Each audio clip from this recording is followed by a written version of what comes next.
I came home early from a business trip. My husband was in the jacuzzi with the neighbor. I locked the doors and cut the power. Called her dangerous husband. "Come now," I said. "You need to see where your wife is." When he saw them, my husband begged for his life. The flight landed 3 hours ahead of schedule. A mechanical issue on the original plane had forced them to switch aircraft, and ironically, the replacement was faster. I remember sitting in my window seat, watching the city lights appear below like scattered diamonds on black velvet, feeling that familiar warmth of coming home spreading through my chest. After 6 days in Seattle, negotiating a contract that would secure my company's future for the next decade, all I wanted was my own bed, my own shower, and my husband's arms around me. I had been dreaming about this moment for the entire flight. The way Richard would look up from whatever he was reading when I walked through the door. The way his face would light up with genuine surprise and delight. The way he would cross the room in 3 long strides and pull me into his arms, burying his face in my hair and telling me how much he'd missed me. That was how it always was when I came home from business trips. At least, that was how it used to be. That was how I thought it still was. I didn't call Richard to tell him I was early. I wanted to surprise him. 23 years of marriage, and I still loved seeing his face light up when I walked through the door unexpectedly. At 52, I'd learned that it's the small joys that keep a marriage alive. The surprise coffee runs on Saturday mornings when I would sneak out of bed before he woke up and return with his favorite dark roast from the cafe downtown. The random flowers on a Tuesday left on the kitchen counter with a handwritten note that said nothing more than thinking of you. The early homecomings when I would find him in his study or watching television or puttering around in the garage, and I would wrap my arms around him from behind and whisper, "Guess who?" even though we both knew the answer. Thank you for being here. This story isn't easy to tell, but knowing you're listening makes it easier. Stay with me until the end, and if you want, let me know where you're from in the comments. I'm curious how far these words will travel. These were the rituals of our marriage, the small traditions we'd built up over more than 2 decades together. Or so I believed. Standing in that airport terminal, waiting for my luggage to appear on the carousel, I had no idea that in less than 2 hours, everything I thought I knew about my life would be revealed as an elaborate fiction. A performance I had been audience to without ever realizing I wasn't watching reality at all. The Uber dropped me off at the corner of our street. I'd asked the driver to stop there because I wanted to walk the last 100 yards, breathing in the familiar scent of the jasmine hedges that lined our neighborhood. It was a habit I'd developed years ago, this ritual of approaching my home on foot. There was something meditative about it, something grounding. The click of my heels on the sidewalk, the rustle of leaves in the old oak trees that canopied the street, the soft glow of porch lights from houses where families were settling in for the evening, not knowing how lucky they were to have normal, boring, faithful lives. Willow Creek Estates wasn't the fanciest community in the city, but it was ours. Richard and I had bought this house 19 years ago, when I was pregnant with our daughter Emma. I still remember the day we got the keys. I was 7 months along, enormous and exhausted, and Richard had insisted on carrying me across the threshold, even though I protested that he would throw out his back. He hadn't. He'd carried me as if I weighed nothing, and we'd stood in the empty living room together, looking at the bare walls and the scuffed hardwood floors. And we'd dreamed about the life we would build here. We'd raised Emma in this house. We'd watched her take her first steps on that lawn. I could still see the exact spot where she'd tottered 3 steps before falling into the soft grass, giggling with delight. We'd taught her to ride a bike on this very sidewalk, Richard running alongside her with his hand on the back of the seat, me standing at the end of the driveway with my heart in my throat, terrified she would fall, and equally terrified she wouldn't need us anymore once she learned to balance on her own.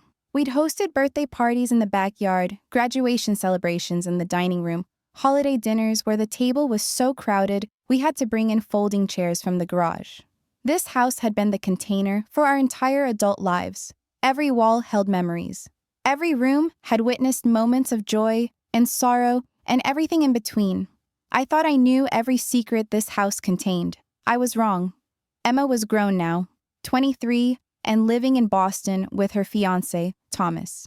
They'd met in college, both of them studying law, and now they were both junior associates at competing firms who had to be careful not to discuss their cases over dinner. Emma called me twice a week, regular as clockwork, every Sunday evening and Wednesday night. We talked about everything and nothing. Her cases, her wedding plans, her complicated relationship with Thomas's mother, my business deals, the garden I was planning but never quite got around to starting. The house had felt emptier since she left, but Richard and I had been enjoying this new chapter. More travel. We'd gone to Italy last spring, just the two of us, wandering through Rome and Florence and the Amalfi Coast like we were newlyweds again. More spontaneous dinners at restaurants we'd always meant to try, but never had time for when Emma was young and we were tethered to soccer schedules and piano lessons and the relentless demands of raising a child. More time for just us, which I had thought was exactly what we both wanted. Or so I thought. That phrase keeps coming back to me. Or so I thought. The refrain of every woman who has ever been blindsided by betrayal. We all think we know our marriages. We all think we would sense if something was wrong. We're all wrong. I rolled my suitcase quietly up the driveway, noticing that Richard's car was in the garage, but the house looked dark from the front. Maybe he'd gone to bed early. It was almost 10 o'clock, after all, and Richard had never been a night owl. He was the kind of man who was asleep by 9:30 most nights, up at 5:30 to go for a run before work. His life governed by routines and schedules that he claimed kept him sane. I smiled at the thought of slipping into bed beside him, waking him with a kiss.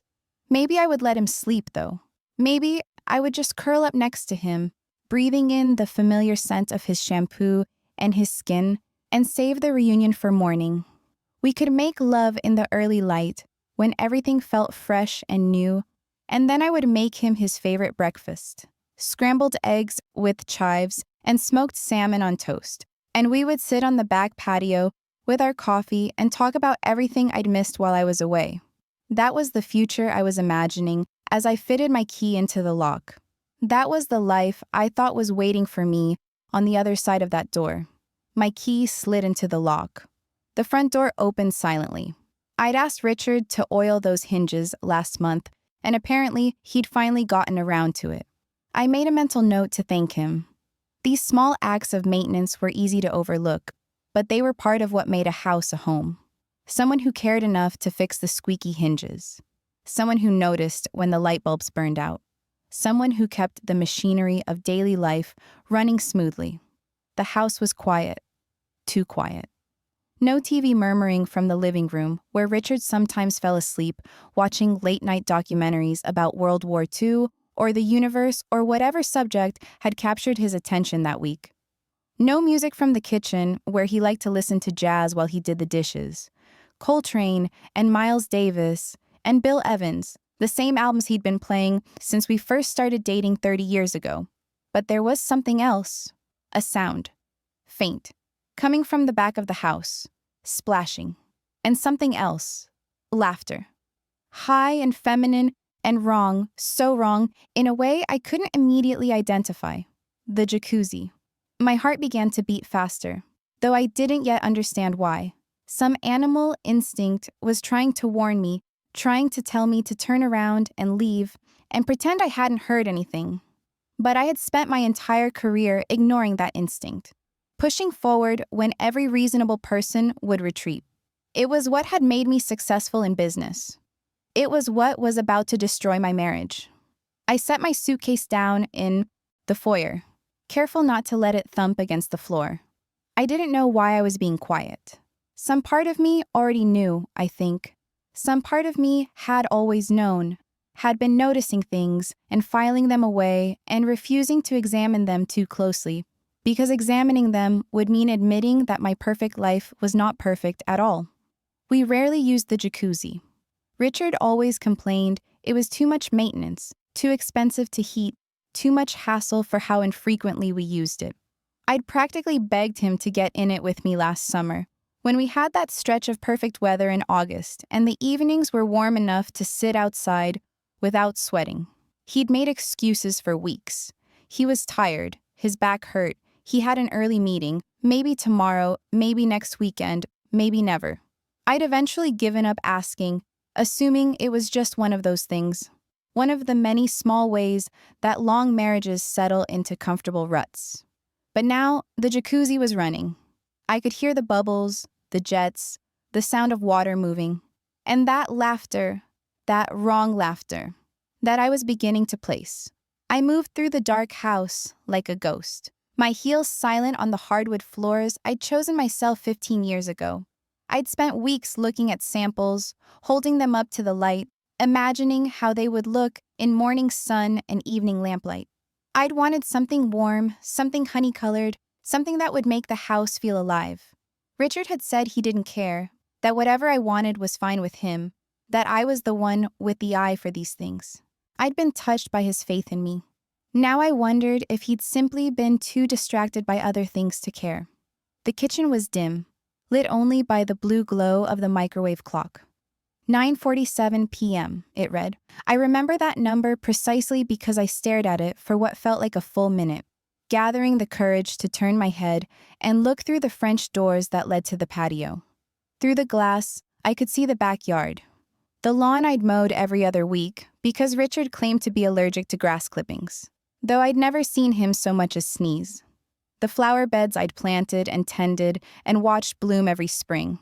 The patio furniture we'd bought together on our 15th anniversary, treated wood and weatherproof cushions that had faded slightly in the sun but still looked elegant, and the jacuzzi. The jacuzzi was bubbling, steam rising into the cool night air like breath on a cold morning. 2 figures sat in the churning water. One was unmistakably my husband. I'd know the shape of his shoulders anywhere, the way he tilted his head when he laughed, the familiar contour of his profile even in the half-light from the underwater LEDs. 23 years of marriage had made his body as familiar to me as my own. The other was a woman, blonde hair piled up in a messy bun on top of her head, a few tendrils escaping to curl against her neck, a champagne glass in her hand, condensation dripping down the crystal. She was saying something I couldn't hear through the glass, and Richard was laughing. That deep, genuine laugh that started in his chest and rumbled up through his throat. That laugh I thought was reserved for me, and me alone. That laugh I had fallen in love with 30 years ago when we were both young and stupid and certain that we were different from all the other couples who would eventually betray each other. I didn't scream, I didn't gasp, I didn't pound on the glass or burst through the doors or do any of the things that movies had taught me a betrayed wife was supposed to do. Something inside me went very, very cold. It was like watching a circuit breaker trip. One moment I was Margaret Chen, loving wife, successful businesswoman, mother and daughter and friend. The next moment I was something else entirely, something harder, something dangerous. I stepped closer to the glass doors, staying in the shadows where the kitchen light couldn't reach, and that's when I saw it. Draped over the deck chair beside the jacuzzi was a silk robe. Not just any silk robe, my silk robe. The midnight blue one with the silver embroidery along the collar and cuffs that my mother had given me 3 weeks before she died of pancreatic cancer that had spread too far before anyone knew it was there. That robe was the last gift my mother ever gave me. She'd bought it in Chinatown during a trip we took together, just the two of us, when she was already sick, but neither of us wanted to admit it. We'd wandered through the narrow streets, ducking into shops that smelled of incense and dried herbs, and she'd found this robe hanging in a window and insisted on buying it for me even though it cost far more than she usually spent on such things. For when you need to feel like a queen, she'd said, pressing it into my hands. Every woman needs something that makes her feel powerful. I had worn it exactly 4 times since her death. Once on the anniversary of her passing, wrapped in it as I sat on my bed and cried and remembered her. Once on Emma's graduation day, under my dress, because I wanted to feel like my mother was there with me. Once on our 20th anniversary, when Richard and I renewed our vows in a small ceremony with just family and close friends. And once, when I closed the deal that made my company profitable for the first time, wearing it around the house all evening like a victory robe. It was my most precious possession. I kept it in a special garment bag in the back of my closet, where Richard knew never to touch it. I had told him the story. I had told him what it meant to me. And now it was draped over a deck chair, waiting for another woman to put it on. The woman in the jacuzzi was Vanessa Morrison, our neighbor from 2 doors down. She'd moved in 2 years ago with her husband Derek after relocating from somewhere down south, Alabama or Mississippi, I could never remember which. She was 32, blonde, with the kind of body that came from either excellent genetics or expensive personal trainers or both. The kind of body I'd had in my 20s, but had long since traded for the comfortable softness of middle age. Richard had helped them move a couch once. I remembered coming home to find him sweaty and laughing in our driveway, Derek slapping him on the back, and Vanessa handing him a cold beer. I'd brought them a welcome casserole the next day, my grandmother's recipe, the one that took 3 hours to make, but was always worth it. Vanessa had accepted it with a smile that I now realized had never quite reached her eyes. We'd had them over for dinner exactly 3 times. Once when they first moved in, a welcome to the neighborhood affair with too much wine and stories about the quirks of the other residents. Once for a 4th of July barbecue that had stretched late into the night, sparklers and laughter, and what I thought was the beginning of a genuine friendship. And once 6 months ago, when Vanessa had asked for my advice about starting her own business, and I'd spent 2 hours sharing everything I'd learned in 20 years of entrepreneurship. I'd thought she was my friend. I'd thought she admired me. I'd thought, if I was being honest, that she was a little intimidated by me, my success, my confidence, my happy marriage to a man who adored me. Now she was in my jacuzzi with my husband, wearing my dead mother's robe. The champagne they were drinking was Dom Perignon. I could see the distinctive bottle on the deck beside them, the gold label glinting in the underwater lights. That was the bottle Richard and I had been saving for our 25th anniversary. 2 more years, we'd always said. We'll open it when we hit the big 25. We'll drink it on the back patio and talk about everything we've built together and everything we still want to do. Richard had apparently decided not to wait. I watched as he reached out and tucked a strand of wet hair behind Vanessa's ear. The gesture was so intimate, so familiar, that I felt something crack inside my chest, like ice breaking on a frozen lake. That was my gesture. He did that to me on our 3rd date, the night I knew I was falling in love with him. We'd been walking along the waterfront, and the wind had blown my hair across my face, and he'd reached out and tucked it behind my ear and looked at me with such tenderness that I'd had to look away to keep from crying. He had never done that gesture with anyone else. At least, that's what I had believed. Now I watched him do it with Vanessa Morrison, and I understood that I had never really known him at all. Vanessa leaned in and kissed him. Not a quick peck, not a friendly brush of lips that could be explained away. A long, deep, hungry kiss that spoke of practice, of comfort, of something that had clearly been going on for a long, long time. Her hand came up to cup the back of his neck, the same place I always touched him. The same tender spot where his hair met his skin. He pulled her closer, and even through the glass and the darkness, I could see the way his body responded to her. I could have burst through those doors. I could have screamed accusations, thrown things, demanded explanations. That's what the old me would have done. The me from 20 years ago who believed in confrontation and clearing the air and working through problems. The me who thought that every relationship could be saved if you just communicated honestly and tried hard enough. But standing there in my dark kitchen, watching my husband betray everything we'd built, I felt something else rise up inside me. Something cold and calculating and ancient. My mother used to say that the women in our family had Viking blood. We didn't get mad, we got even. I'd always laughed at that, dismissing it as one of her colorful exaggerations. I wasn't laughing now. I thought about Vanessa's husband, Derek Morrison. Ex-military. Army, I thought, though I couldn't remember if he'd ever specified. 6'4", built like a professional linebacker, with hands that looked like they could crush concrete, and eyes that never quite lost their watchfulness, even when he was drinking beer and telling jokes at neighborhood barbecues. There were rumors in the neighborhood about his temper. Mrs. Patterson from the corner house had told me once, in that gossipy whisper she used for all her most salacious stories, how Derek had put a man in the hospital for making a comment about Vanessa at a bar downtown. The man had apparently said something crude about her body, and Derek had responded by breaking his jaw and 3 of his ribs before the bouncers could pull him off. The police had been called, but somehow no charges had been filed. Mrs. Patterson said it was because the other man had been too scared to press them. There were other stories too. How Derek had served 2 tours in Afghanistan and come back different, with a 1,000-yard stare and a hair-trigger temper that his wife had learned to navigate around like a minefield.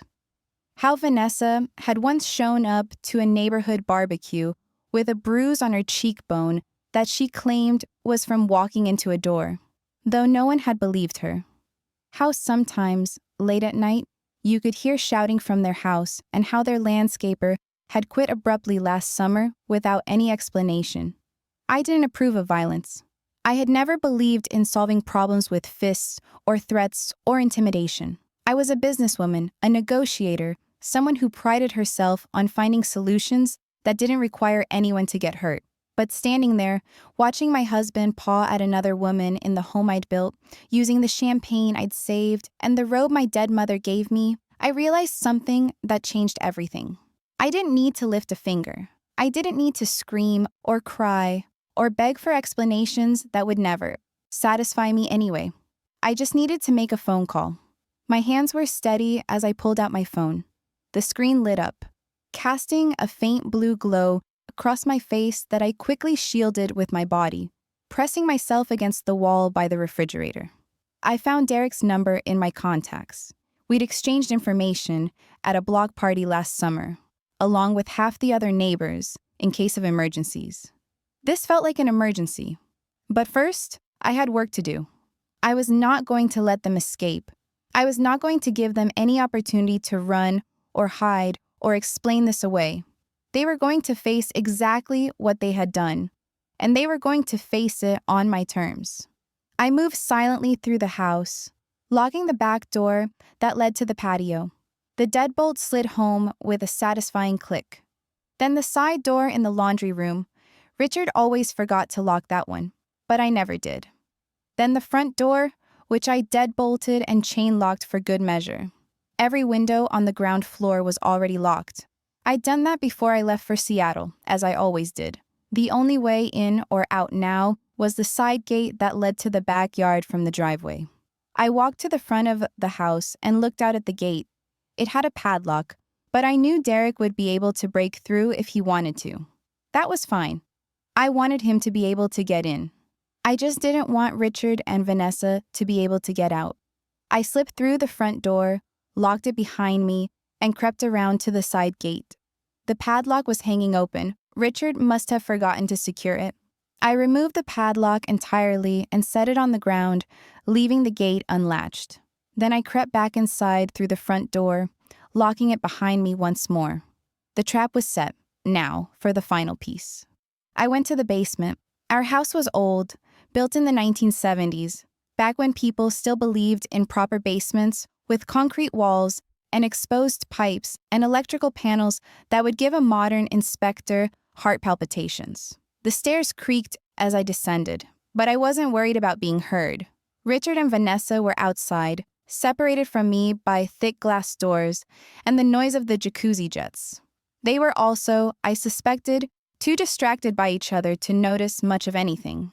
The electrical panel was at the far end of the basement, behind the water heater and Richard's dusty exercise equipment that he'd used exactly twice in the 5 years since he bought it. He'd always meant to upgrade the panel, It was on his list of projects, along with fixing the gutter on the north side and replacing the worn tiles in the guest bathroom. But Richard's projects had a way of never quite getting done, especially when there was something more interesting to distract him. Now, I was grateful for his laziness. The main breaker was clearly labeled, a thick black switch at the top of the panel. I wrapped my fingers around it, feeling the cold metal against my skin.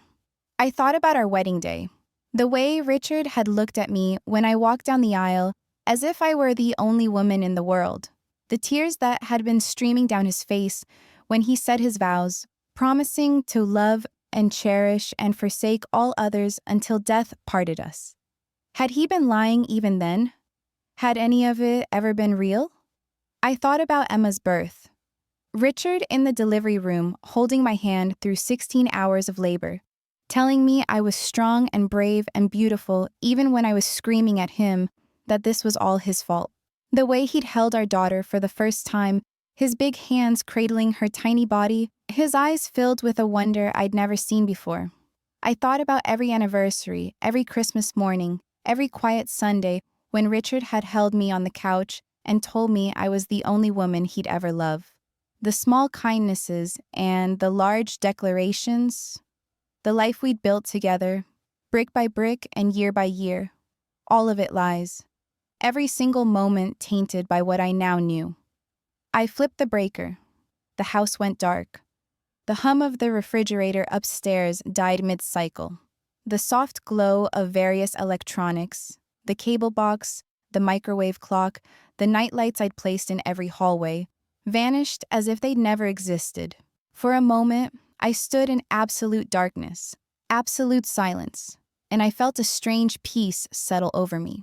And from somewhere above me, muffled by the floor and the walls and the distance, I heard the jacuzzi jets sputter and stop. I climbed back up to the kitchen, my eyes slowly adjusting to the darkness. Enough moonlight filtered through the windows to navigate by, casting everything in shades of silver and shadow. Through the French doors, I could see confusion in the backyard. The jacuzzi had gone cold and silent. The underwater lights that had been creating that romantic glow were now dead and dark. Richard was looking around, trying to figure out what had happened.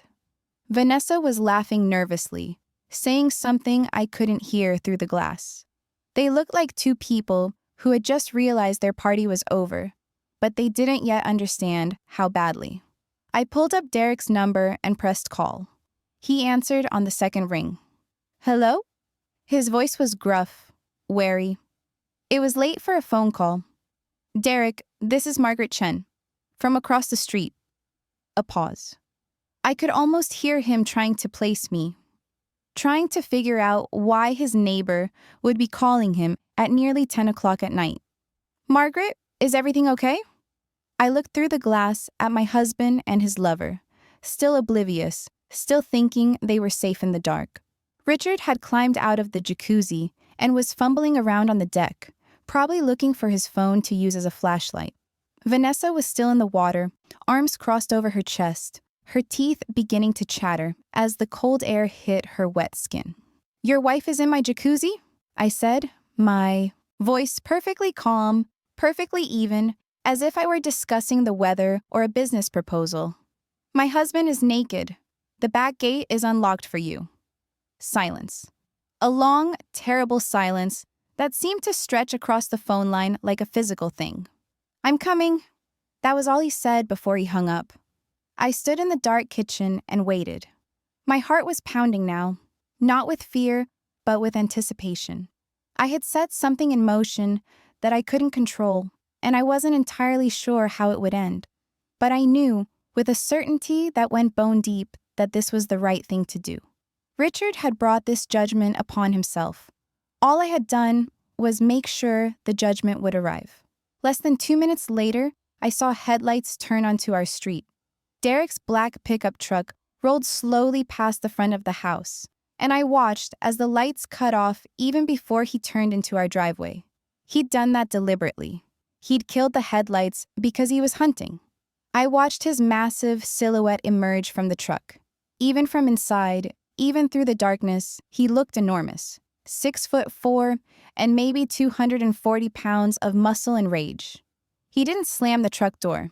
He closed it quietly, with the practiced care of a man who'd learned to move silently in places where noise meant death. Afghanistan, I remembered. 2 tours.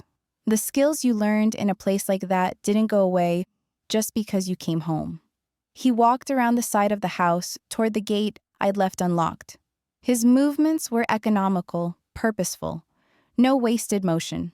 He knew exactly where he was going and exactly what he was going to find when he got there. In the backyard, Richard and Vanessa were still trying to figure out what had happened to the power. Richard had climbed back into the jacuzzi, probably because it was warmer in the water than out of it. He was saying something to Vanessa, probably reassuring her that it was just a blown breaker, that he'd go check on it in a minute, that there was nothing to worry about. They had no idea what was coming. Through the window, I watched Derek enter the backyard through the gate I'd unlocked. He didn't run. He didn't charge. He stalked, moving through the shadows like the soldier he used to be, like a predator closing in on prey that didn't know it was being hunted. He stopped at the edge of the deck, maybe 10 feet from their jacuzzi, and stood completely still. For a full minute, maybe longer, he just watched them. Richard had found a towel and was wrapping it around his waist, complaining about the power and the cold and how he was going to have to go down to the basement and deal with the breaker box. Vanessa was still in the water, arms crossed over her chest, shivering, mascara beginning to run down her face from the steam she'd been sitting in. Neither of them had seen Derek. Neither of them knew that death, or something like it, was standing right there in the room, darkness, close enough to touch.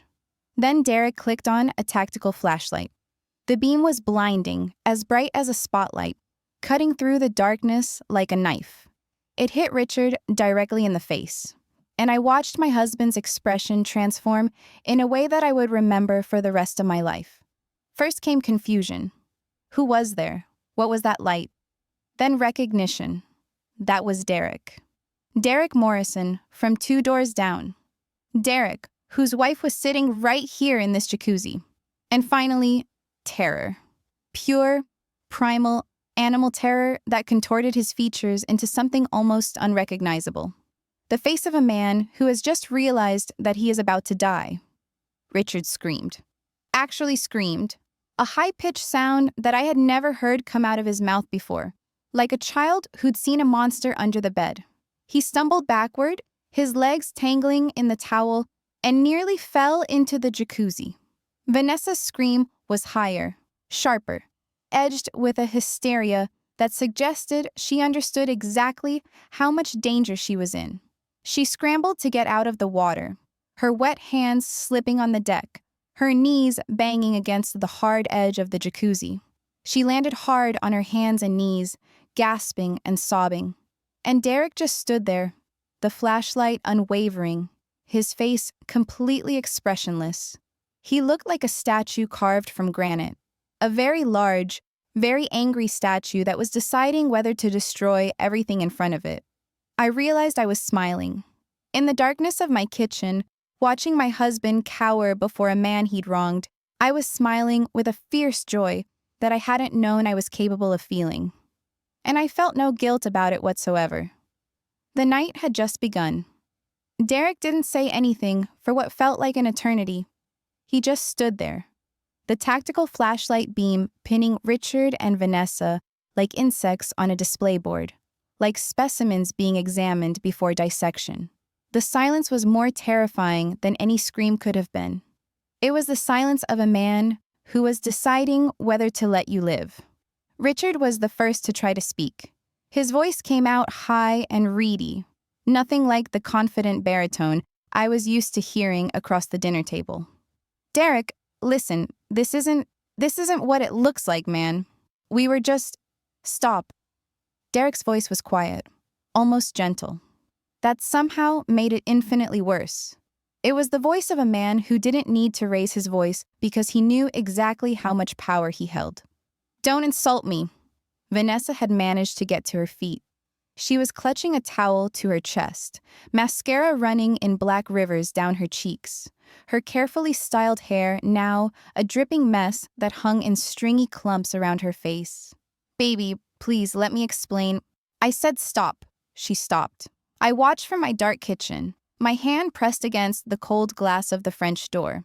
I could have opened it. I could have stepped out there and joined the confrontation. But this wasn't my moment. This was Derek's. I had given him the gift of truth, and now I was letting him decide what to do with it. I was just the witness, the silent observer to the destruction I had set in motion.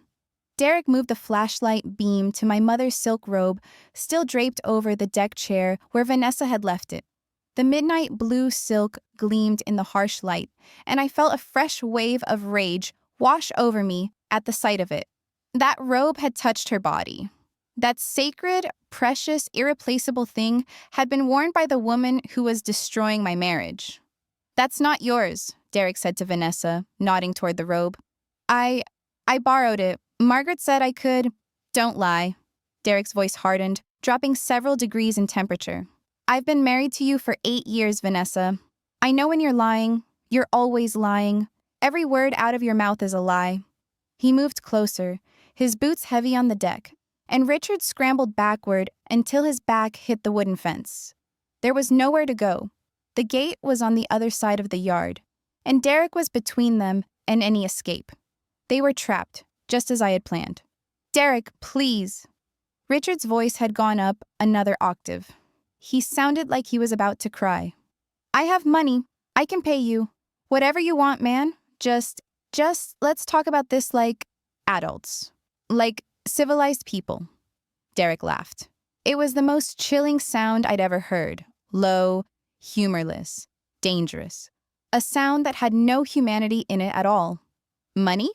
You think I want your money?" He stepped even closer to Richard. Close enough now that he could reach out and touch him. Or grab him. Or break him. "You're in my neighbor's jacuzzi, naked, with my wife. And you think I want money?" "I didn't mean... Please, Derek. I'm sorry. I'm so sorry. It was a mistake. A terrible, stupid mistake." "You're not sorry you did it." Derek leaned in, his face inches from Richard's. "You're sorry you got caught. There's a difference. A big difference." That was when I decided to step outside. I opened the French door, and the cold night air hit my face like a slap. All 3 of them turned to look at me. Richard with desperate hope, Vanessa with terror, Derek with what might have been respect. I had orchestrated this, and they all knew it now.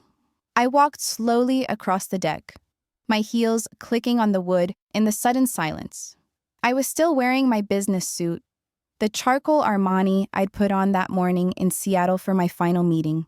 I looked professional, put together, in control. Everything that Richard and Vanessa were not. I stopped beside Derek, close enough that our shoulders almost touched. We must have looked like a united front. 2 betrayed spouses standing together against the people who had wronged them. Richard's expression shifted from terror to something like hope. Maybe he thought I would intervene. Maybe he thought I would calm Derek down.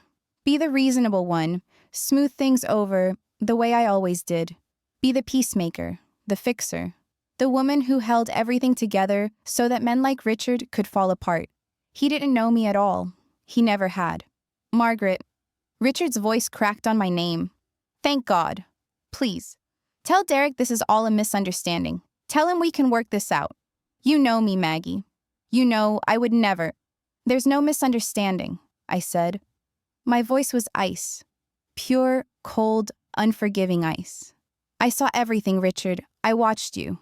For almost 20 minutes, I stood in that kitchen and watched you kiss her, touch her, laugh with her." I pointed at the champagne bottle, still sitting on the deck where they'd left it. "That was for our 25th anniversary." Richard's face went white. Whatever hope had been in his eyes died right there, replaced by the dawning realization that I was not going to save him. I was not going to smooth this over. I was not going to be the reasonable one.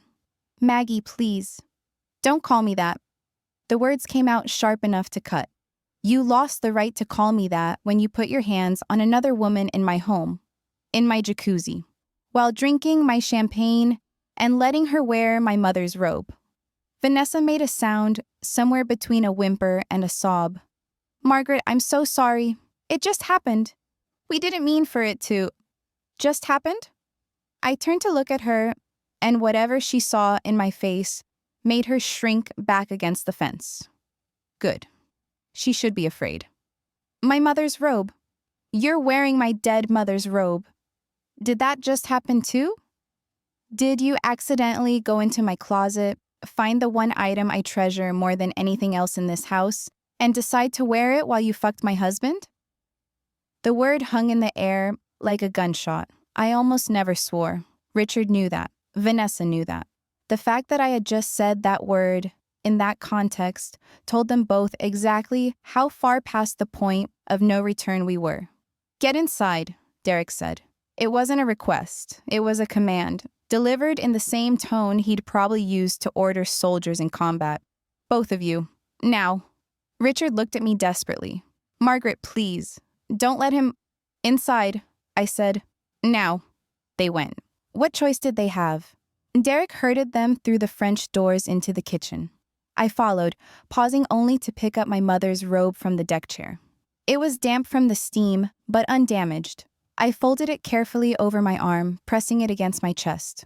I would wash it later, cleanse it, try to remove the stain of Vanessa's touch from the silk and the memories.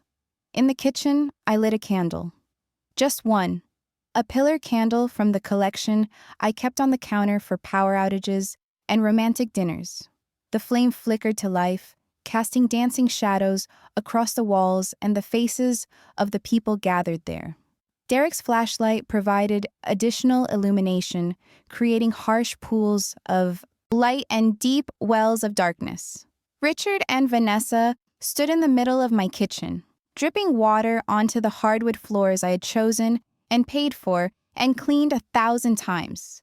They were clutching their towels like children caught playing dress-up, their faces pale and terrified in the candlelight. Derek pulled out a chair from the kitchen table and sat down heavily. The chair creaked under his weight but held. He placed something on the table, a heavy pipe wrench from his truck, the metal gleaming dully in the candlelight. He didn't threaten them with it. He didn't need to. Its presence was threat enough. The implication was clear. I could use this. I might use this. Give me a reason. Phones, Derek said. Both of you, on the table, now. Richard hesitated. I could see him calculating, trying to figure out if there was any way out of this, any angle he could work, any argument he could make. I don't think. Derek stood up so fast the chair scraped against the floor with a shriek. He didn't move toward Richard, didn't raise his fist, or grab the wrench. He just stood there, his massive frame filling the kitchen, his eyes locked on my husband. The sudden motion was enough. Richard fumbled for his phone and placed it on the table with trembling hands. Vanessa did the same a moment later. Derek looked at me. In the candlelight, his eyes were unreadable. Do you want to do the honors, or should I? I picked up Richard's phone. He'd never been good with technology, never changed his passwords, or enabled any of the security features I'd told him about 100 times. His passcode was still our anniversary date. June 15th, 1542, backwards. How ironic. The phone unlocked easily, and I went straight to his messages. What I found made my stomach turn over, made me feel like I was falling into a dark pit with no bottom. The thread with Vanessa went back 8 months. 8 months of lies, of secret meetings, of coordinated schedules to ensure they wouldn't get caught. Tuesday afternoons, when I had my regular calls with my West Coast clients and Richard knew I would be tied up for hours. Weekend mornings, when he claimed to be at the gym or running errands. The nights when I was traveling for business, when he had the whole house to himself. 8 months.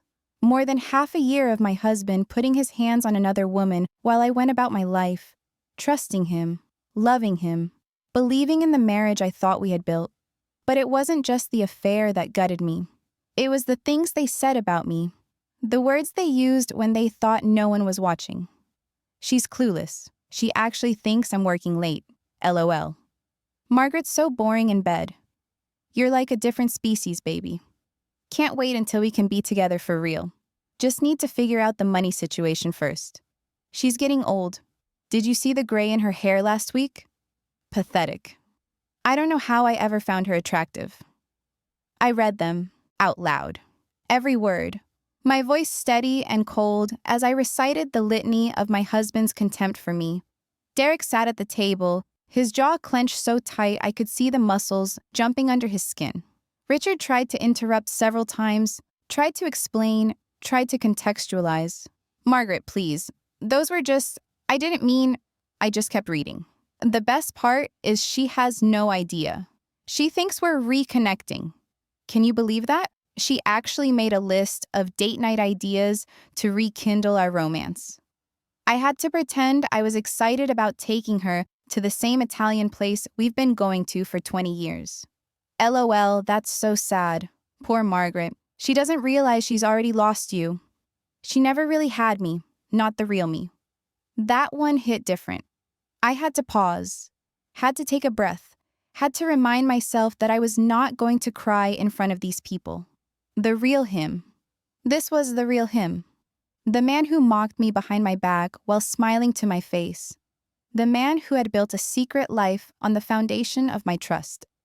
She's getting older, I said, looking directly at Richard for the first time since I'd started reading.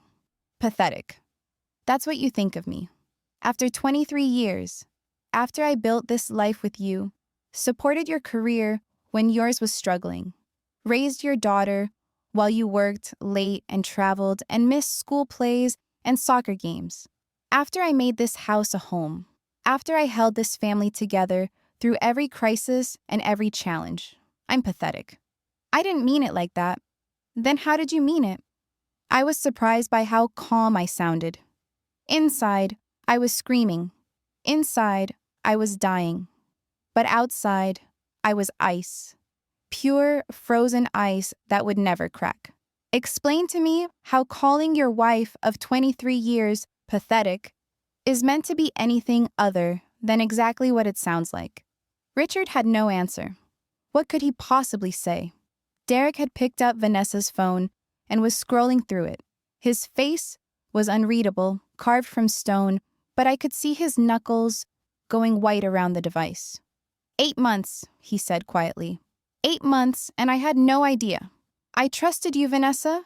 I worked 60-hour weeks to give you the life you wanted, the house, the cars, the vacations, and this whole time, you were sneaking around with him. Derek, please. Vanessa's voice was thick with tears and snot and desperate pleading. It didn't mean anything. It was just what? He looked up at her, and I saw something break in his eyes. For all his size, for all his frightening reputation, Derek Morrison was just a man who'd been betrayed by the woman he loved. Just like me. We were the same in that moment. Two people who had given their hearts to people who didn't deserve them. Just sex? Just fun? Just a way to pass the time while your idiot husband was at work trying to build a future for you? Vanessa started to cry harder. Real tears, or what looked like real tears. I was lonely. You're never home. You never talk to me anymore. You come home from work and you just sit there, staring at the TV. And when I try to talk to you, you act like I'm bothering you. Richard was there, and he listened to me, and he made me feel wanted. Don't you dare. Derek's voice dropped to a low growl that made the hair on the back of my neck stand up. Don't you dare make this my fault. I've been working to build us a future, and you've been screwing the neighbor. You want to tell me about being lonely? Try being married to a woman who looks at you like you're a stranger. Try coming home every night to someone who doesn't even see you anymore. He turned to Richard, and something in his expression shifted. The hurt gave way to something harder, colder, something that looked a lot like the soldier he used to be. You were my neighbor. I helped you fix your fence last spring. Spent my whole Saturday on your project because you said you didn't know how to do it yourself. I let you borrow my ladder, my tools, my time. I thought we were friends, man. I thought you were someone I could trust." He stood up slowly, and at his full height, he towered over Richard by at least 6 inches. "And this whole time, you were sleeping with my wife, in your house, in my house, everywhere you could find a moment when you thought no one was watching." Richard held up his hands defensively, palms out, the universal gesture of surrender. "Derek, man, I know you're upset, but let's take a breath here. We can work this out. We're all adults. Violence isn't going to solve anything." Derek laughed again, that terrifying, humorless sound. "Violence? Who said anything about violence?" He looked at Richard the way you might look at an insect you were considering crushing. "I'm not going to hit you, Richard. That's too easy. That's over too fast." He turned to look at Vanessa. You're going to pack your things tonight. Tomorrow morning, you're going to call my lawyer and tell him you want to waive alimony. You remember our prenup, baby? The one your parents made you sign because they didn't trust me? The one that says if either of us commits adultery, they forfeit their right to spousal support? Vanessa's face went white. "Derek, please. You're going to sign whatever papers they put in front of you, and you're going to walk away with nothing. The house is in my name. The cars are in my name. The bank accounts are in my name. You'll leave with the clothes on your back and whatever you can fit in a suitcase." I don't have anywhere to go. That's not my problem." Derek's voice was flat, final. "You should have thought about that before you spread your legs for the neighbor." He turned back to Richard. "And you, 1 hour." Richard blinked, confusion cutting through his terror. "What?" "You have 1 hour to pack your things and get out of this house. If I see you in this city tomorrow, I won't be this polite." Richard looked at me desperately. "Margaret, this is my house too. You can't just throw me out. I have rights." "Actually," I said, and I felt a smile curve my lips that had no warmth in it at all. "I can. This house is in my name, Richard. Has been since we refinanced 5 years ago, and you couldn't qualify because of your credit issues. Remember? Your score was in the 500s from all those credit cards you maxed out buying things you never told me about. I had to refinance in my name alone to get a decent rate. You signed the quitclaim deed." I watched the color drain from his face as he realized what that meant. He had signed away his rights to the home we'd shared for 19 years. He'd done it voluntarily, without reading the documents carefully, because he trusted me to handle the paperwork. Because he thought the details didn't matter as long as we were together. But our bank accounts, joint accounts can be frozen pending divorce proceedings. I'll be calling my lawyer first thing in the morning." I looked at him steadily, letting him see the steel beneath the surface. "You might want to find a good attorney, Richard. You're going to need one." Derek grabbed Vanessa by the arm, not gently. "We're leaving. Now. Derek, please. Do you understand what's going to happen if you don't do exactly what I say?" His voice was soft, almost tender, which made it all the more terrifying.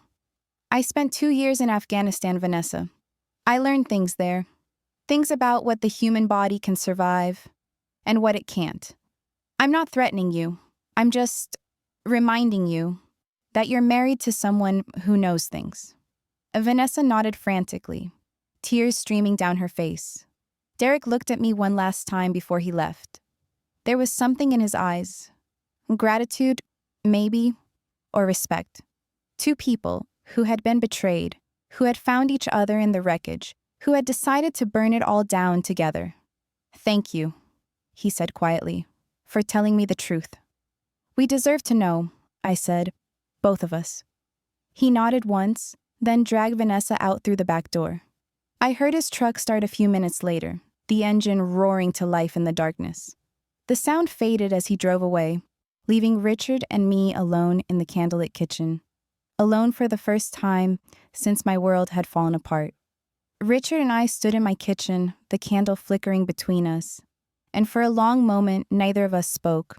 He was still wrapped in that damp towel, his hair plastered to his forehead, his face gray and drawn in the dim light. He looked older than he had that morning. He looked like a man who had just watched his entire life collapse. Good. Maggie, Margaret. He corrected himself quickly when he saw my expression. Please. We can work through this. It was a mistake. A terrible, stupid mistake.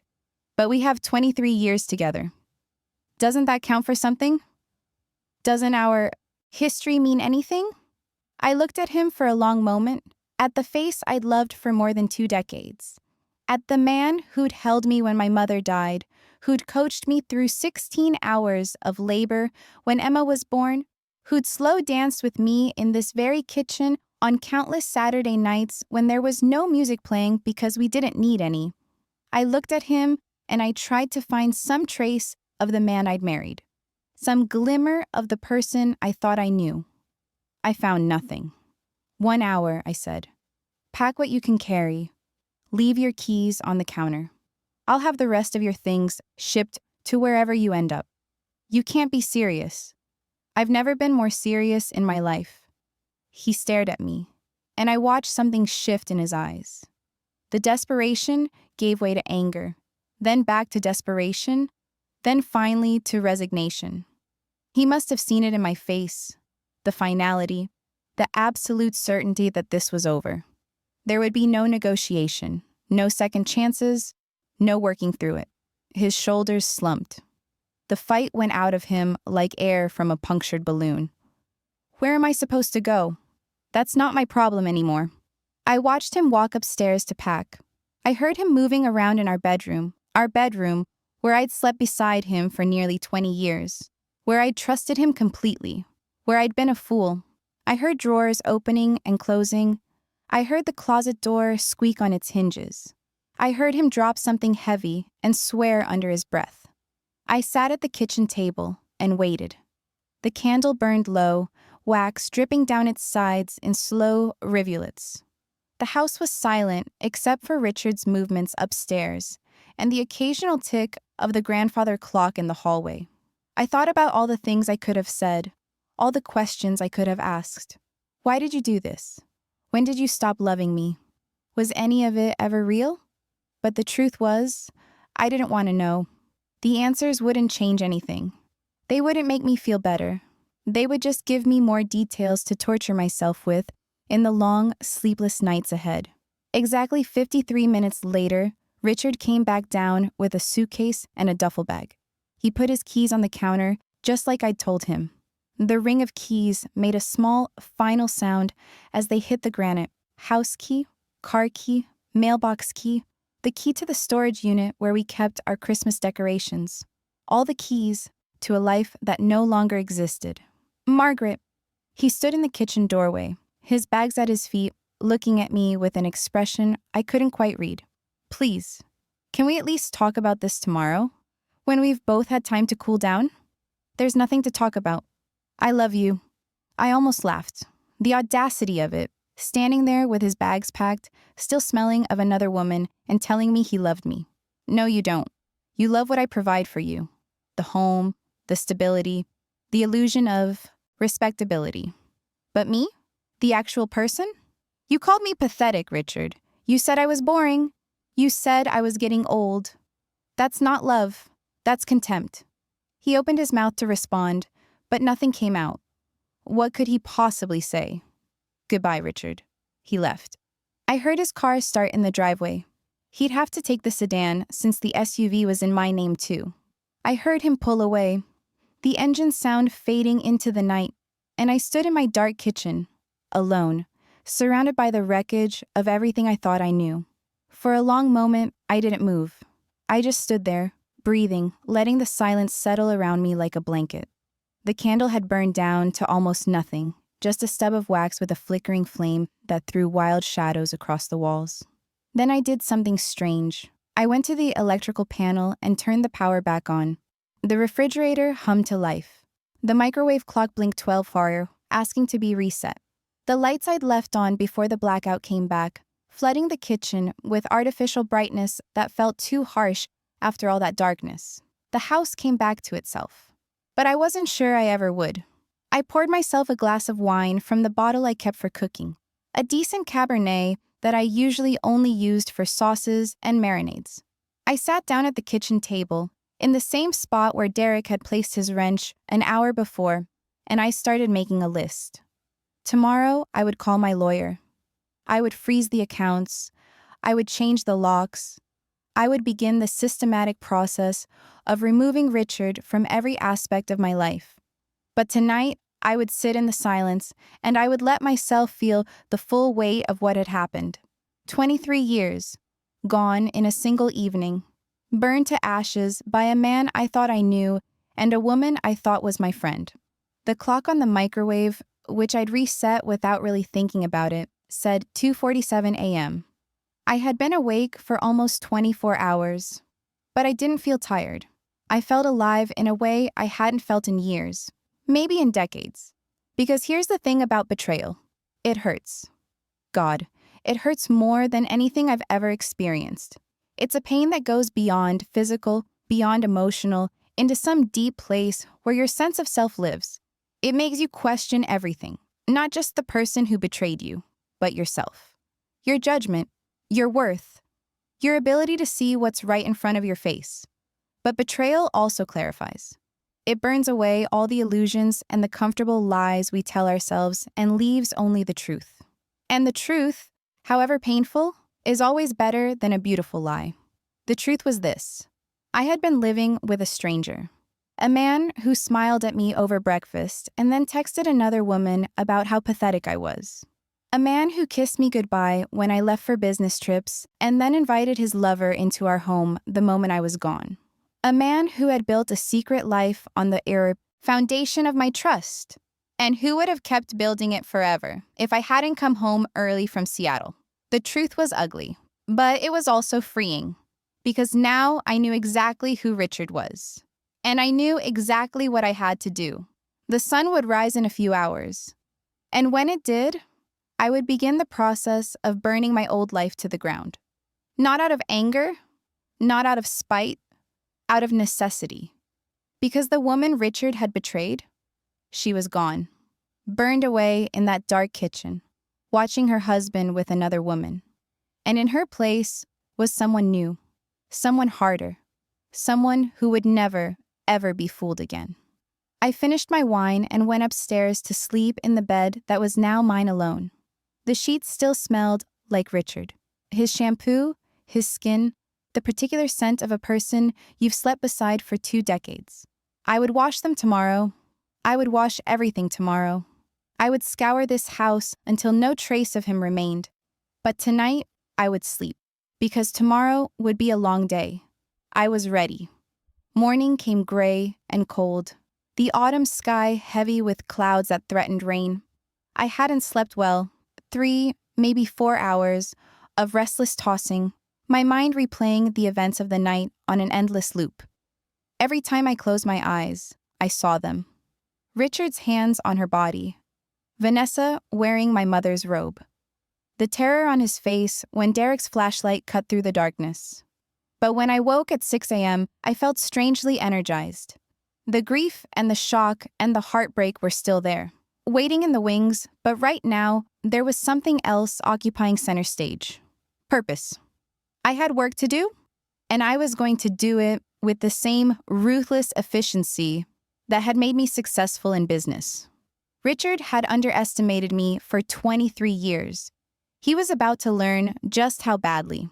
My first call was to Janet Reeves, my attorney. We'd worked together for 15 years. She'd handled everything from my mother's estate to the business contracts that had made my company successful. More importantly, Janet was a divorce lawyer's nightmare. Meticulous, ruthless, and utterly without sentiment when it came to protecting her client's interests. She was exactly what I needed. She answered on the 3rd ring, her voice sharp even at this early hour. "Margaret, what's wrong?" "I need to divorce my husband. I found him with another woman last night, in our home." There was a pause, just a beat of silence while she processed the information. Then, with the brisk efficiency that made Janet worth every penny of her hourly rate, "I'm so sorry. Are you safe? Do you need somewhere to stay?" "I'm fine. He left last night." "The house is in my name, Janet. He signed a quitclaim deed 5 years ago.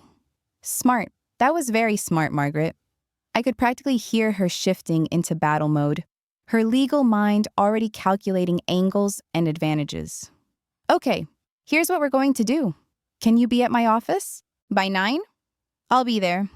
Bring your financial documents, bank statements, investment accounts, tax returns, credit card statements, everything going back at least 3 years. We're going to freeze him out before he knows what hit him. Do you have documentation of the infidelity?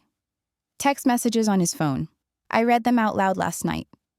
My voice caught slightly on the memory. 8 months, Janet. It's been going on for 8 months. And the things he said about me? Don't think about that right now. We'll use all of it when we need to. Right now, focus on the practical. 9 o'clock. My office. Be ready to work. I hung up, feeling the first flicker of something like satisfaction. Richard had always underestimated me. He thought I was the dutiful wife, content to keep house and manage the children while he handled the important things.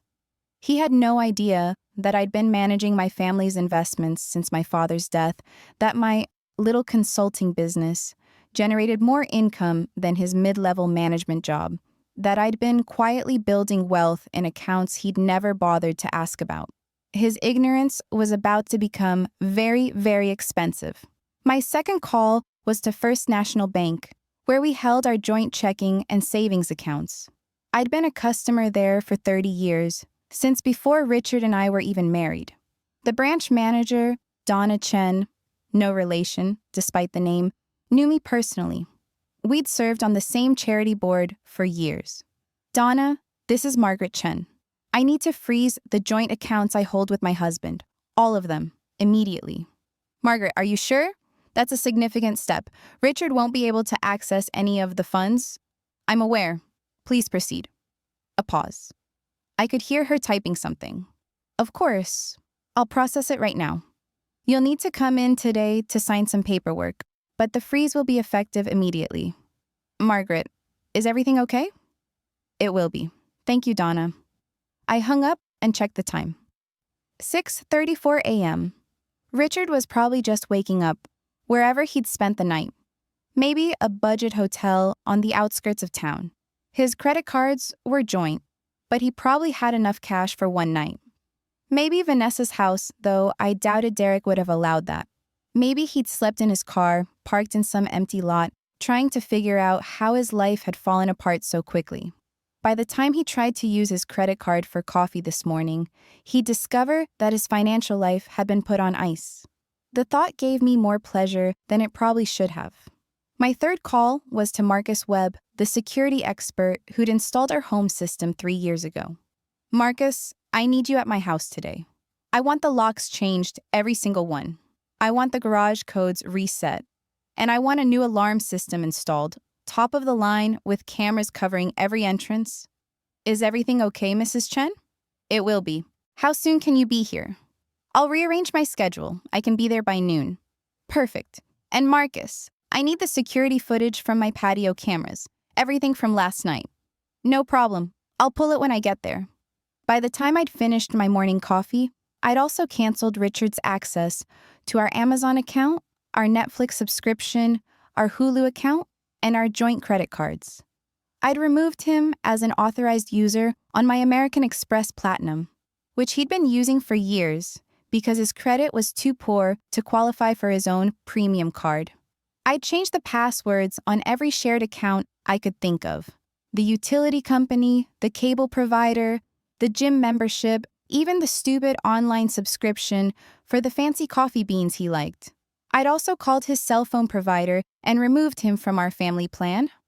Let him figure out how to get his own phone service with no credit and no money. Petty? Perhaps. But there was a certain grim satisfaction in watching the digital infrastructure of our shared life crumble, one canceled subscription at a time. For 23 years, I had been the one who kept everything running. I paid the bills. I managed the accounts. I remembered the passwords and the login credentials and the security questions. Richard had floated through our financial life like a passenger on a cruise ship, enjoying the amenities, without ever thinking about who was keeping the engines running. Now, the cruise was over, and he was about to discover just how cold the water was. At 8:30, I showered, dressed in my best power suit, a charcoal Armani that made me feel like I could conquer the world, and drove to Janet's office downtown. The sky had opened up by then, rain hammering against my windshield in sheets. But I didn't mind. The storm felt appropriate, cleansing, somehow, like the sky itself was washing away the residue of my old life. Janet's office was on the 43rd floor of the Wells building, all glass and chrome and expensive views of the city skyline. Her paralegal led me to a conference room where Janet was already waiting, a stack of legal pads and a cup of black coffee in front of her. She looked exactly like what she was, a predator in a designer suit, ready to tear someone apart. "Tell me everything," she said. "Don't leave anything out." So I did. I told her about coming home early, about the jacuzzi, about my mother's robe. I told her about Derek and the confrontation in the kitchen, the wrench on the table, and the way Richard had begged and pleaded while Vanessa sobbed. I told her about the text messages, reading her some of the worst ones from memory, watching her expression harden with each word. When I finished, Janet was quiet for a long moment. She made a few notes on her legal pad, her handwriting precise and angular. Then she looked up at me and smiled. A thin, predatory smile that reminded me exactly why I had hired her in the first place. "Margaret, you're in an excellent position. Better than excellent, actually. The house is solely in your name. That's a major asset that he can't touch. You've been the primary breadwinner for at least the last decade, which significantly reduces any spousal support claims he might make. You have documented evidence of his infidelity, and based on those text messages, his long-term intent to leave you once he'd secured the money situation, whatever that means. He thought he'd get half of everything in a divorce. That's what it means. He thought wrong." Janet's smile widened. "California is a community property state, but that doesn't mean a 50-50 split is guaranteed. Not by a long shot. His infidelity, combined with evidence of dissipation of marital assets. Did he spend money on this affair? Hotels, gifts, dinners, trips? I thought about the Dom Perignon on the deck, our anniversary champagne, a $200 bottle we'd been saving for 2 years. And there's probably more. I haven't had time to go through the credit card statements, but he was always claiming he needed money for work expenses or networking events. I never questioned it. We'll subpoena everything. Every credit card statement, every bank record, every expense report. We'll find every dollar he spent on that woman and argue for a proportional reduction of his share of the marital estate." Janet made another note. "What do you want out of this divorce, Margaret? What's your endgame?" I had thought about this during my sleepless hours the night before. I want the house. I want my retirement accounts untouched. I want my business to be completely protected. And I want him to have nothing of mine. Not a single piece of furniture. Not a photograph. Not a memory. An alimony? I don't want his money. What I want is to never think about him again." Janet nodded slowly. "Understandable, but let me suggest something. Given his significantly lower income and the length of your marriage, Richard would typically have a strong claim to spousal support. However, his infidelity and potential financial misconduct significantly weaken that claim. I'd recommend we push for a clean break. No alimony in either direction, but you keep the house, your business, and all your separate property. He walks away with his personal belongings and nothing else. Can we actually do that? With what you've told me? Absolutely. He'll be lucky to walk away with his clothing and his car." She leaned forward, her eyes sharp. "Margaret, I know this is painful, but you're going to come out of this okay. Better than okay. You're going to come out of this with your dignity intact, your finances secure, and your future entirely in your own hands." I felt tears prick at my eyes, the first I'd allowed myself since the night before. Not tears of sadness, exactly. More like tears of relief, of gratitude, of realizing that I wasn't as alone as I had felt in that dark kitchen. "Thank you, Janet." "Don't thank me yet. We have work to do." She slid a stack of papers across the table. "Let's start with the assets." I spent the next 4 hours in that conference room cataloging the financial architecture of my 23-year marriage. It was tedious, draining work, but also illuminating. I realized just how much of our wealth came from my side. My inheritance from my mother, my business income that I had carefully reinvested over the years, my retirement accounts that I had maxed out every single year since I turned 30. Richard's contributions had dwindled over the years as his career stagnated and his spending increased.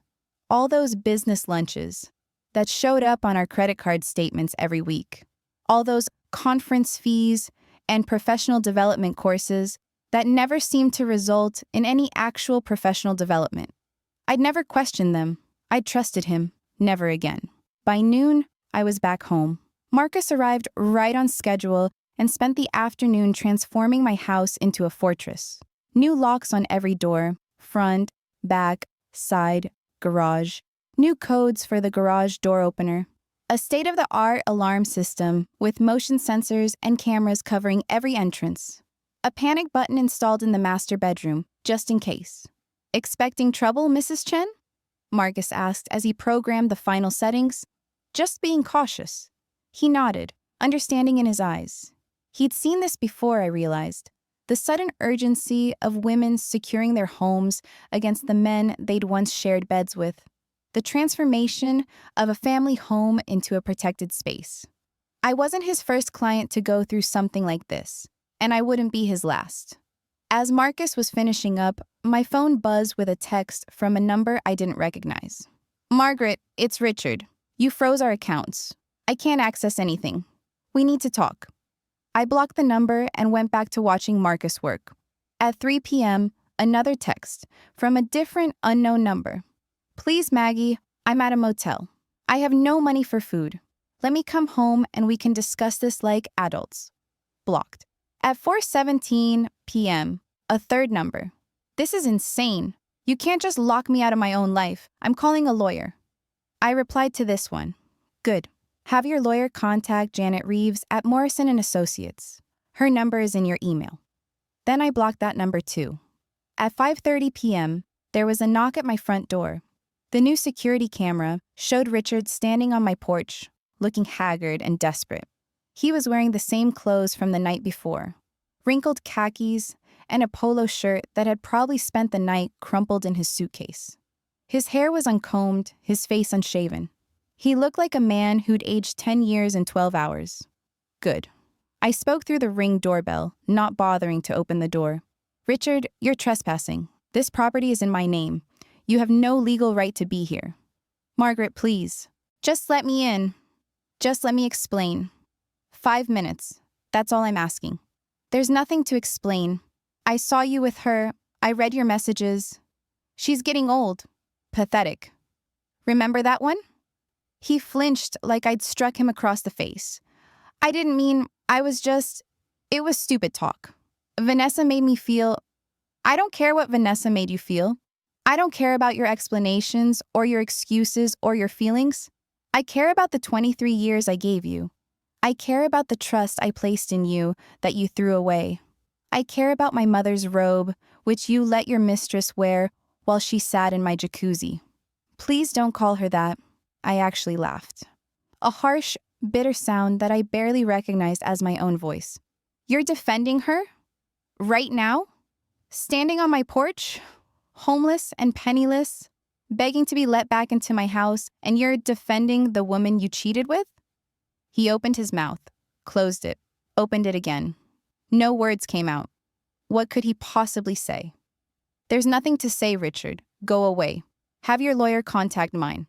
And if you come to this house again, I'm calling the police.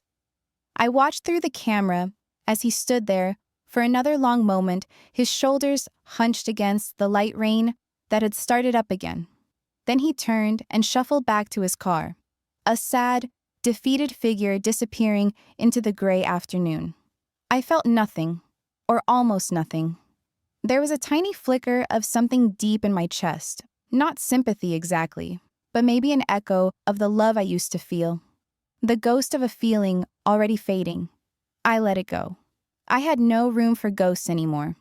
The next week was a blur of legal documents, financial statements, and emotional whiplash. Janet worked with terrifying efficiency, filing for divorce and having Richard served with papers before he'd even found a permanent place to stay. He was living in an extended stay motel on the outskirts of town, paying by the day with what little cash he'd managed to withdraw before I froze the accounts. Because here's the thing Richard never quite understood about our finances. Most of the money was mine, not ours, mine. My inheritance from my mother, my business income, carefully reinvested over the years, my retirement accounts maxed out every year since I turned 30, while Richard spent his bonus checks on gadgets and golf clubs. The joint accounts he thought represented our shared wealth?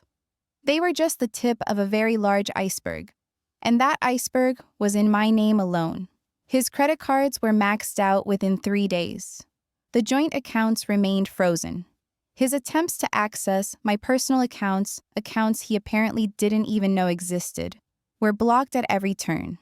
He was, for the first time in his comfortable middle-aged life, completely broke. And then came the nuclear option. I hadn't planned to use the video. Not at first.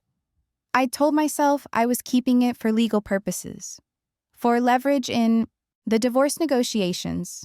But then Richard's lawyer sent a letter demanding half of everything, half the house, half my business, half my retirement accounts. He was claiming that as a supporting spouse who had sacrificed his own career advancement for the good of our family, he was entitled to the lifestyle he'd become accustomed to during our marriage. The audacity took my breath away. I read that letter 3 times, sitting in my kitchen with a glass of wine, feeling the rage build in my chest like a physical pressure. Supporting spouse, sacrificed his career advancement, as if he hadn't been passed over for promotion after promotion because he spent more time on the golf course than in the office. As if he hadn't coasted on my success, my income, my careful financial management for the past 15 years. That night, I sat down at my computer and pulled up the security footage Marcus had recovered from the patio cameras. Everything was there, in crystal clear, high definition. Richard and Vanessa, in the jacuzzi, their faces clearly visible in the underwater lights. Derek's arrival, silent and deadly. The confrontation on the deck, where my husband had screamed like a child and begged for his life. I sat there for a long time, watching my marriage end on a loop. Each repetition hurt a little less. Each repetition made me a little angrier. And then I made some decisions. The first email went to Richard's boss at Meridian Financial, where he'd worked for 15 years. I didn't include any text, just the video file attached and the subject line, "You might want to know about your senior vice president." The second email went to his mother, Linda, a devout Catholic who had always made passive-aggressive comments about my failure to attend church with Richard and Emma. Same video, same lack of explanation. Let her see what her precious son had been doing while his wife was on a business trip. The third email went to our entire contact list, friends, neighbors, colleagues, everyone we'd built a social life with over the past 2 decades. Everyone who had sat at our dinner table and complimented what a wonderful couple we were. Everyone who had told me how lucky I was to have such a devoted husband. This one had a subject line, "The truth about Richard Chen." Was it petty? Yes. Was it cruel? Probably. Was it perhaps the most satisfying thing I had ever done in my entire life? Absolutely. Did I feel guilty about it? Not for one single second. Because here's what Richard never understood. In a marriage, you don't just betray one person. You betray an entire life. Every dinner party we'd hosted together, every holiday we'd spent with family, every vacation photo we'd posted on Facebook showing our happy family, all of it was built on a lie. A performance I'd been giving without knowing I was on stage. And I was tired of being the only one who knew the truth. By the next morning, my phone was blowing up. Richard's boss called. First, at 7:15 a.m., he informed me in a voice tight with suppressed anger that Richard had been terminated effective immediately. The morals clause in his contract the one he'd signed without reading, because Richard never read anything carefully, specifically prohibited conduct that brings disrepute to the company or damages the company's reputation in the community. Sleeping with the neighbor in a hot tub while your wife was on a business trip apparently qualified. "I'm sorry for what you're going through, Mrs. Chen," his boss said stiffly, "but I want you to know that Meridian Financial doesn't condone this kind of behavior. Richard's actions are not representative of our company values." "I appreciate you telling me," I said, "and please, call me Margaret." Richard's mother, Linda, called next, sobbing so hard she was barely coherent. She demanded to know how I could humiliate her family like this. Didn't I have any decency? Any sense of shame? Her precious Richard had made a mistake, yes, but that was no reason to destroy his entire life. I let her go to voicemail. Then came the texts and emails from our social circle. Some were supportive, expressions of shock and sympathy, offers of help, assurances that they were on my side. But others were accusatory. How could I do this to Richard? How could I air our dirty laundry in public? Didn't I know that marriages could be saved, that couples counseling existed, that forgiveness was a virtue? I deleted those without responding. I had no interest in the opinions of people who thought I should forgive and forget, who thought I should protect the reputation of a man who had called me pathetic behind my back for 8 months. Our friends, well, it turned out we didn't have as many friends as I thought. We had couples we socialized with, people who had been happy to drink our wine and eat our food and make small talk at our parties. When forced to choose sides, most of them simply disappeared. They stopped calling. They stopped texting. They unfollowed me on social media and pretended we'd never been close. Good riddance. But a few, the real ones, the ones who actually mattered, reached out with genuine support. My college roommate, Sarah, sent flowers and a card that said simply, "Burn him down, girl. I'm here if you need me." My sister-in-law, Angela, who had never liked Richard anyway, called to offer legal advice. She was a family law attorney in another state, and a spare bedroom if I ever needed to get away. My business partner, David, sent a bottle of very expensive whiskey with a note, "For celebrating," or "drowning sorrows," or both. Richard, predictably, was furious. He called me from a dozen different numbers over the course of the day, each call more desperate and angry than the last. He sent emails full of threats. He was going to sue me for defamation. He was going to press charges for violating his privacy. He was going to make sure everyone knew what a vindictive bitch I really was. I saved every email. Janet said they would be useful in the divorce proceedings. He showed up at my house again that evening, pounding on the door and shouting my name. I didn't even bother responding through the doorbell. I just called the police. The officers who responded were polite and professional. They explained to Richard that he was trespassing on private property and that he needed to leave immediately. He argued with them, of course he did. But when they made it clear that the alternative was spending the night in jail, he finally retreated to his car. "You've destroyed me," he shouted as he was led away. "I've lost everything because of you." I watched from my window, arms crossed over my chest. "No, Richard," I said quietly, even though he couldn't hear me. "You lost everything because of you? I just made sure everyone knew about it." He looked toward the house then, really looked, as if he could sense me watching. And I saw something I'd never seen in his eyes before. Fear. He was afraid of me. The woman he'd dismissed as pathetic, as boring, as getting old. The woman he'd planned to leave once he'd secured the money situation. He was terrified of what else I might do. Good. The divorce negotiations after that were remarkably simple.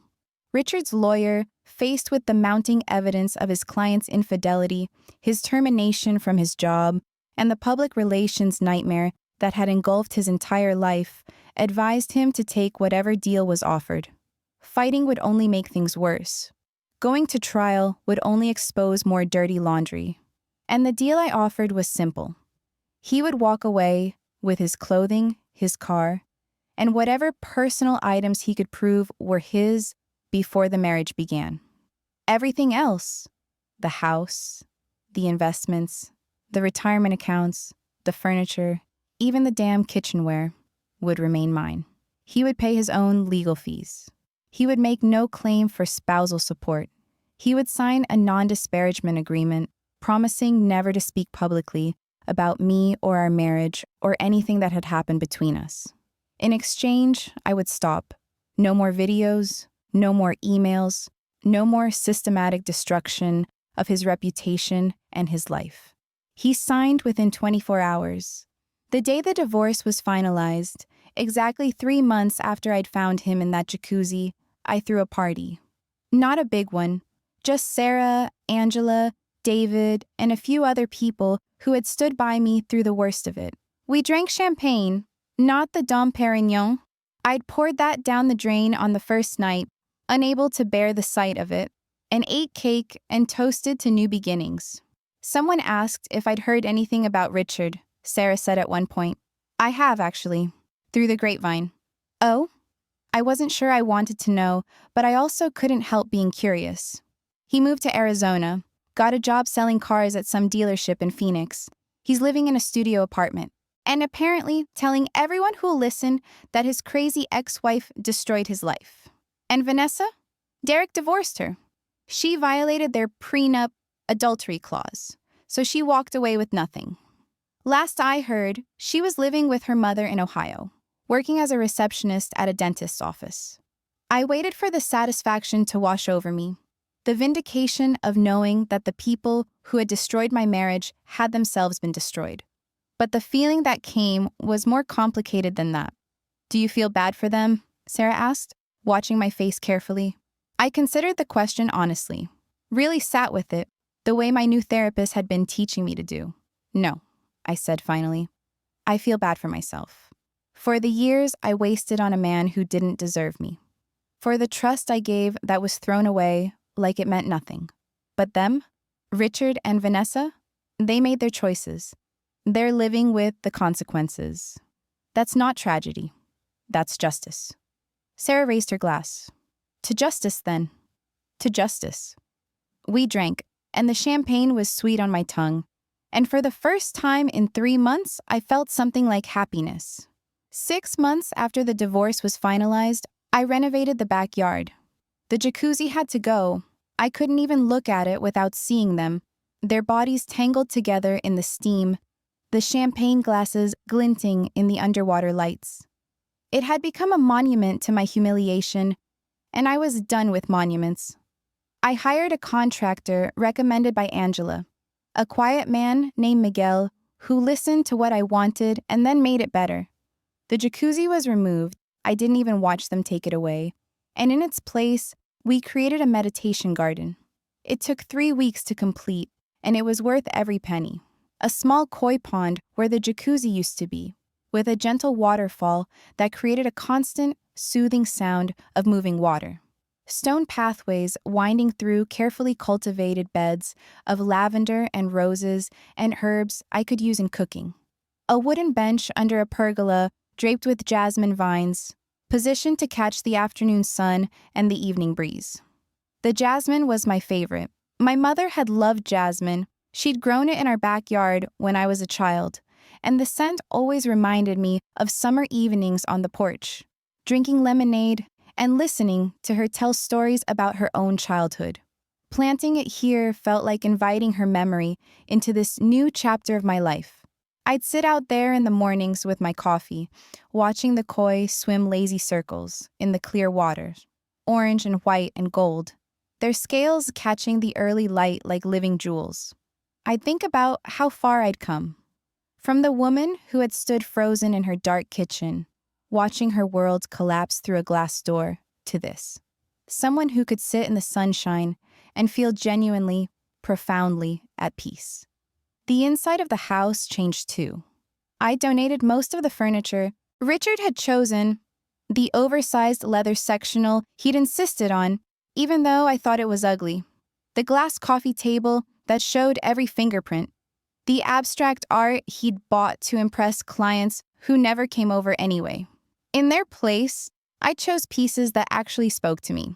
A deep, comfortable sofa in soft blue velvet that made me happy every time I looked at it. Bookcases filled with actual books that I actually intended to read. Art that made me smile. A watercolor of the Italian coast we'd visited on our 20th anniversary, before I knew it was all a lie, but which I'd loved so much I couldn't bear to throw it away. My bedroom became a sanctuary. New sheets. The expensive kind, 1,000 thread count Egyptian cotton that felt like sleeping on clouds. A king-sized bed that was all mine, that I could sprawl across diagonally if I wanted to. Soft lighting. Candles that smelled like the ocean. A reading chair by the window where I could watch the sunset over my new garden. I started seeing a therapist too. Not because I was falling apart. I wasn't, not really. But because I wanted to understand. How had I missed the signs for so long? Why had I accepted less than I deserved for so many years? What needed to change in me to make sure I never made those mistakes again?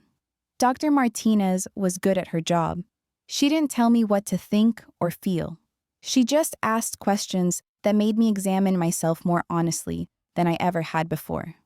Through our sessions, I started to understand that my marriage hadn't fallen apart in a single night. It had been crumbling for years, maybe for decades, and I had simply refused to see it.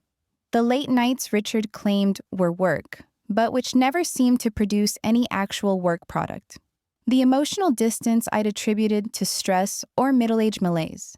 The way he'd stopped touching me, stopped really seeing me, years before Vanessa Morrison ever entered the picture. The affair wasn't the cause of our marriage's death. It was the symptom. The final, dramatic symptom of something that had been dying for a long, long time. Understanding that helped. It didn't make the betrayal hurt less, but it helped me stop blaming myself for not preventing something that had probably been inevitable. It helped me see that I'd done the best I could with the information I had. And it helped me start to forgive myself for not being able to save something that in the end hadn't been worth saving. Emma came to visit for a week in the spring. She walked through the renovated house with wide eyes, touching the new furniture, admiring the garden, meeting the fish in my koi pond. I'd named them after characters from the novels I was finally finding time to read, Darcy and Elizabeth, Rochester and Jane, and Emma laughed when I told her, a bright sound that made the whole house feel alive. "Mom," she said, standing on the deck where the jacuzzi used to be, looking out at the flowers and the pond and the jasmine pergola. "This is beautiful. You're beautiful. I've never seen you so, I don't know, alive." I hugged her. This daughter I'd raised, this amazing young woman who had somehow turned out wise and kind and strong despite having Richard for a father. "I feel alive," I told her.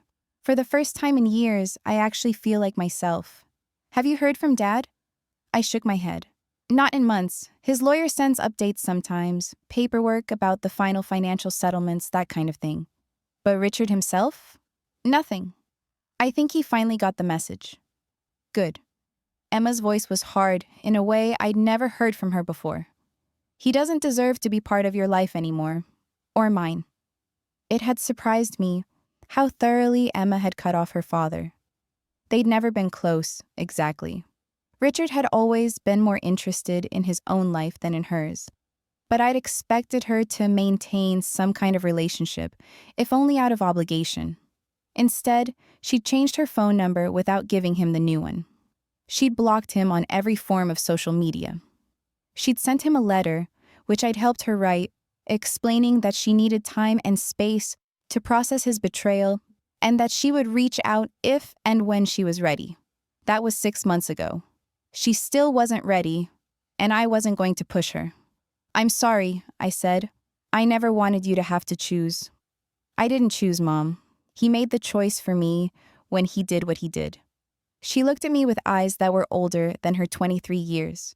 "You spent your whole marriage protecting me from the truth about who he really was. I know that now. All those times you made excuses for him, covered for his absences, pretended everything was fine when it wasn't. You did that for me. I did it for all of us. I thought I was keeping the family together. I know, and I love you for it. But I'm glad it's over. I'm glad you're free."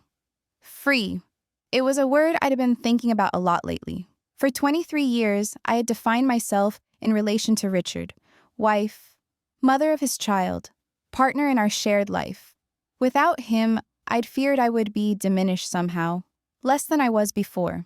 Instead, I discovered the opposite was true. Without Richard, I was more creative, more adventurous, more willing to take risks and try new things. I'd started painting again, something I'd given up in my 30s, because Richard said it was a waste of time, and we could barely fit my canvases in the garage. I'd signed up for a cooking class, a wine tasting series, a book club that actually read books instead of just drinking wine and gossiping. I'd even, and this was the most surprising development of all, started dating. Nothing serious. Just coffee with a man I'd met at the wine tasting, a widower named James who made me laugh and didn't seem to have any expectations beyond good conversation. Dinner with a colleague I'd always found attractive, but had never pursued because I was married. A concert with someone I'd connected with through an app my daughter had installed on my phone as a joke that somehow wasn't a joke anymore. I wasn't looking for love. I wasn't looking for another marriage or another partnership or another man to define myself against. I was just exploring, remembering what it felt like to be seen as a woman instead of a wife, rediscovering parts of myself I'd put away so long ago I'd almost forgotten they existed. And I was finding that those parts were still there, still vital, still capable of joy and connection, and even occasionally desire. Derek Morrison came over one Saturday afternoon in late May. We'd stayed in touch over the months since that terrible night. Not romantically, never that, but as two people who had been through something terrible together and come out the other side. He'd moved to a new house across town, started seeing a therapist of his own, begun the slow and painful process of rebuilding his life from the wreckage. I made lemonade, and we sat in the garden watching the koi swim lazy circles in the pond. It was strange, sitting here with him. This man who had terrified my husband, this man who had been my weapon of revenge. In the daylight, in my peaceful garden, he just looked tired and sad and human. I ran into Richard last week, Derek said, sipping his lemonade. At the hardware store, of all places. I looked at him, surprised. I thought he moved to Arizona. He did. He's back. Said he couldn't afford to stay there anymore. The cost of living was too high, and the car salesman job wasn't paying enough to cover rent. Derek shook his head. He looked rough, Margaret, really rough. He's gained weight, lost most of his hair. He's working at some telemarketing company now, cold calling people to sell them extended car warranties. I waited to feel something, satisfaction, maybe, or vindication, or perhaps pity for the man I'd once loved, reduced to such a diminished existence. But the feeling that came was stranger than any of those. Nothing. I felt nothing at all. Richard was a stranger now, a character from a story I'd read long ago and mostly forgotten. His rise and fall, his happiness and misery, none of it had any connection to my life anymore. He could succeed or fail, thrive or wither, and it wouldn't affect me one way or the other. Did he say anything? I asked. About me? He asked if I'd seen you. I told him no. Derek sipped his lemonade. He asked if you were seeing anyone. Why would he care? I don't know. I didn't ask. He was quiet for a moment. Vanessa's back too, by the way. Living in her mother's old house. She inherited it when her mom died last month. I'm sorry about her mother. Don't be. Her mother was a piece of work. The apple didn't fall far from the tree. Derek set down his glass. I just wanted you to know, in case you run into either of them. Thanks for the warning. We sat in comfortable silence for a while. Two people who'd been through the fire together and emerged, if not unscathed, at least intact. I thought about how strange life was. 6 months ago, Derek Morrison had been a terrifying figure, a man I'd summoned specifically because I knew he was dangerous. Now he was just Derek, a neighbor, a friend of sorts, someone who understood what I'd been through in a way very few other people ever could. Can I ask you something? I said finally. Sure. That night, When you confronted them in the kitchen, you had that wrench on the table. Were you actually going to... He laughed. A genuine laugh, nothing like the chilling sound from that terrible night. No, God, no. I'm not that guy, Margaret. I've never been that guy, no matter what the neighborhood gossips might say. He looked out at the pond, his expression thoughtful. I just wanted him to think I was. I wanted him to feel, for one night, the way I'd felt for months. Scared. Powerless. Like his whole life was about to collapse and there was nothing he could do to stop it. It worked. It did. He looked at me.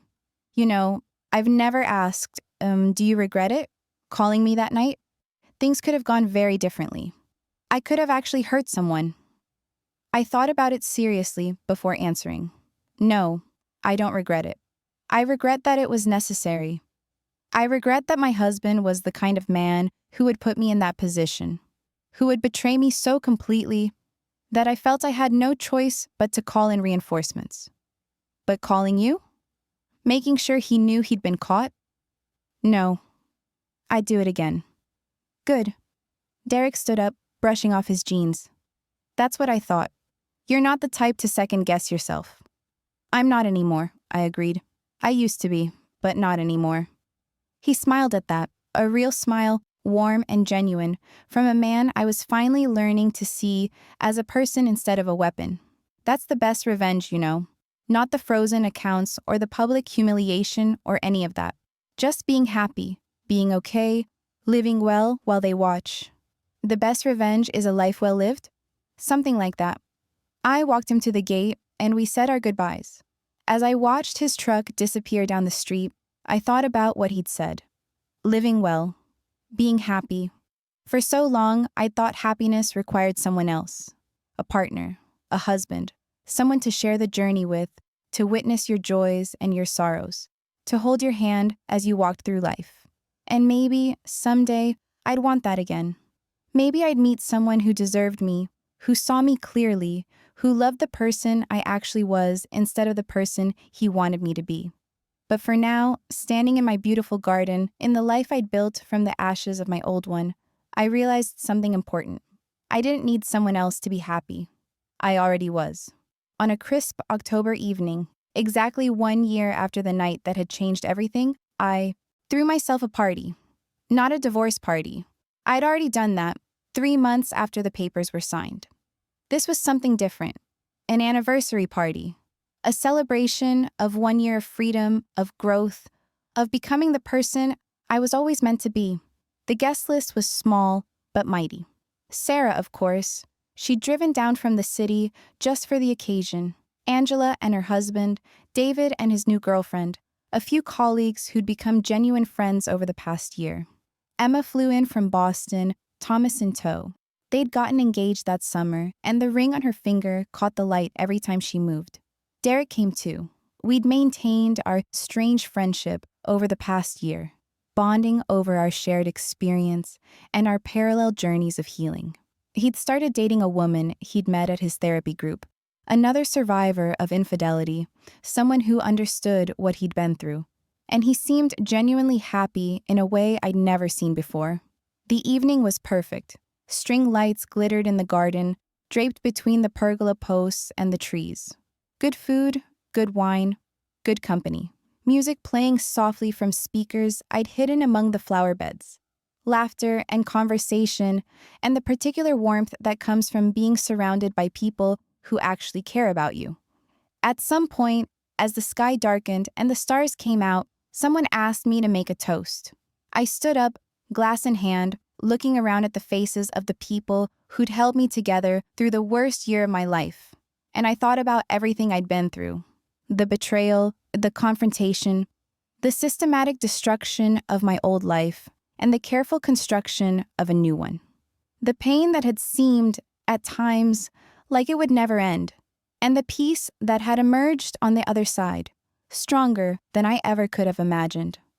1 year ago tonight, I said, I came home early from a business trip and discovered that my husband was in our jacuzzi with the neighbor. I locked the doors, cut the power, and called her husband to come see what I'd found. Nervous laughter from a few guests who'd heard some version of the story before. I won't lie to you, That night was the worst night of my life. I thought my world was ending. I thought I'd never recover. I thought the pain would kill me, or at least make me wish it had. I paused, looking at Emma. She was crying quietly, Thomas's arm around her shoulders. But here's what I've learned this year. Endings aren't just endings. They're beginnings too. The end of my marriage was the beginning of my life. The real one. The one where I get to decide who I am and what I want and how I want to live. The one where I'm not defined by someone else's lies or limited by someone else's expectations. I raised my glass, watching the champagne catch the light from the string lights overhead.